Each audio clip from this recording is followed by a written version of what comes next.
2018년 한국인 사망 원인 1위는 암으로 기록은 36년째 이어지고 있다고 합니다. 이렇듯 암은 생명에 위협을 주는 치명적인 질환인데요. 그렇다면 이 암이란 녀석이 무엇이고 정상이었던 조직세포가 어떻게 나쁜 암세포로 변하는 걸까요? 암을 한마디로 정리하자면 제어되지 못하고 계속 분열하는 세포입니다. 우리 몸은 약 60조 개의 세포로 이루어져 있는데요. 정상세포는 성장을 엄격하게 조절받기 때문에 수십 번 분열하면 더 이상 성장하지 않는 특징을 가집니다. 정상세포의 DNA에는 성장과 분열을 조절하는 부분이 포함되어 있기 때문이죠. 그런데 이 부분에 문제가 생기면 정상세포가 무분별한 분열을 하게 됩니다. 일단 암세포가 되면 정상세포와는 다른 특성을 보이는데요. 암세포는 혈관을 늘려 주변의 산소와 양분을 빨아들입니다. 성장과 분열에 많은 에너지가 필요하기 때문인데요. 원래 조직세포의 모양과 임무는 잃어버리고 오직 성장만이 주된 관심사가 되는 것이죠. 다른 세포의 경계를 침범하지 않는 일반 세포와는 달리 주변 세포를 잠식하면서 성장, 분열하기 시작합니다. 그리고 급기야 사람을 죽게 만드는 거죠.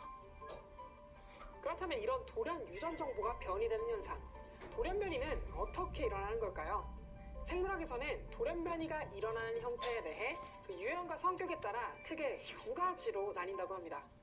하나는 유전자 서열 중 보통 한두 개의 염기가 바뀌는 크기가 작은 점돌연변이, 그리고 다른 하나는 염색체와 같이 큰 덩어리가 바뀌는 염색체 구조변이입니다.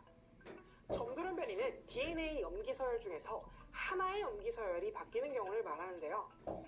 이렇게 네 가지의 염기 중 하나가 다른 염기로 바뀜으로써 유전 정보에 손상이 발생하는 거죠.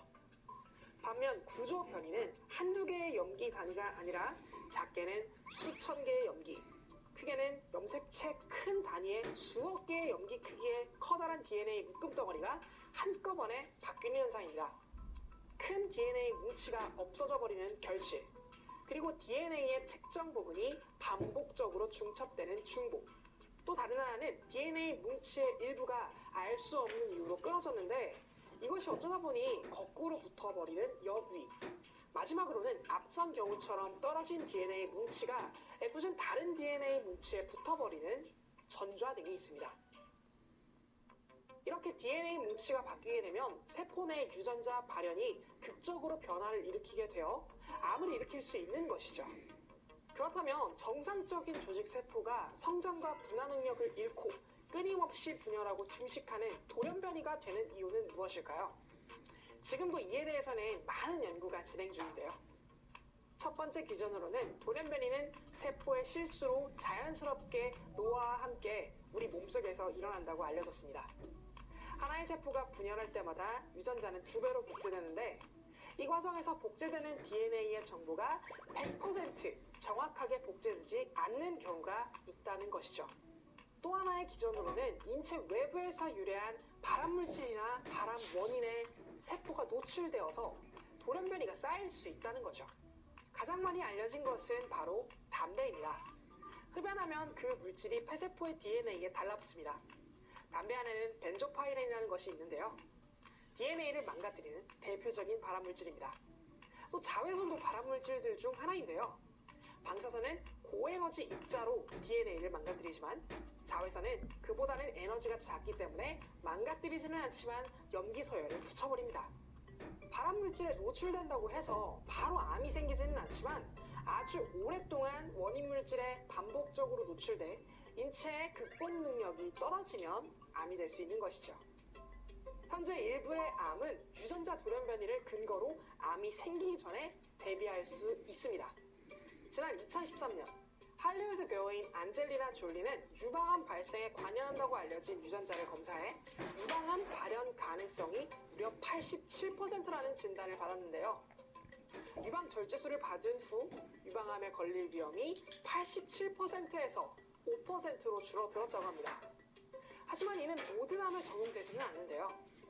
그런데 최근 전 세계 1,300명의 과학자가 10년의 연구 끝에 거의 모든 종류의 암세포에 대한 유전자 지도를 완성했다고 합니다. 암의 종류에 따라 발생 여부를 최대 35년 미리 예측할 수 있고 암 종류별 맞춤형 치료가 가능해질 것으로 보여 암 정복을 위한 새로운 이정표가 될 것으로 보고 있는데요. 영국 웰컴생어 연구소의 피터 캠벨 박사는 이번 결과는 환자 맞춤형 암 치료로 이어질 수 있다고 이야기하며 암 환자의 세포에서 암 유발 돌연변이를 찾아낸다면 그 부분만 차단하는 치료가 가능하다고 전했습니다.